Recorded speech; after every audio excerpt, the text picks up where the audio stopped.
জুলাই ঘোষণাটা একটা ঐতিহাসিক দলিল হওয়ার সম্ভাবনা ছিল বা উচিত ছিল, কিন্তু এই নৈতিকভাবে নীতিগতভাবে যে সংস্কার কমিটি ছিল সেখানে যে বিস্তর আলোচনা হয়েছে দীর্ঘ সময় ধরে, এটার ফলাফল কিন্তু শূন্য।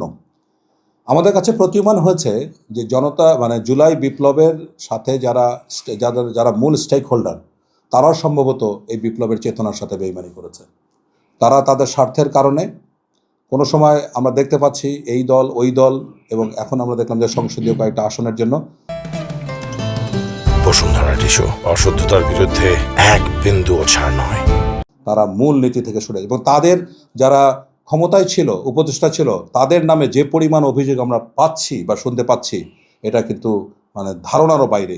তাহলে কথা হলো, এবং এই যে একটা দল গঠন হলো যেটা কিংস পার্টি হিসাবেই তাদের যাত্রা শুরু করেছে, তাদের আত্মপ্রকাশ থেকে শুরু করে অদ্যাবধি যে ঘটনাগুলি ঘটেছে, তাতে কিংস পার্টি ছাড়া তাদের অন্য কোনো আমরা স্ট্যান্ডার্ড তাদের মধ্যে দেখি নেই। তো কিংস পার্টির সকল সুযোগ সুবিধা দেখুন, আমরা প্রায় সমসাময়িক সময় আমাদের দুইটা দলের জন্ম। একটা দলের প্রতিনিধি নিউ ইয়র্কে চলে যায় আর আমরা নিউ মার্কেট পার হতে পারি না। সো এইটাই হলো বৈষম্য। সুতরাং আমি মনে করি যে এটা জুলাই আন্দোলনের কেউই আন্তরিক নয় বলে আমি মনে করছি, এবং সরকার গঠন করার পরে বিএনপি যেহেতু এখনও সংস্কারের সিগনেচার করতে চাচ্ছে না, শপথ ইয়েতে স্মরণ করতে চাচ্ছে না, সুতরাং তাদেরও ভিন্ন মত আছে বলে আমি মনে করি।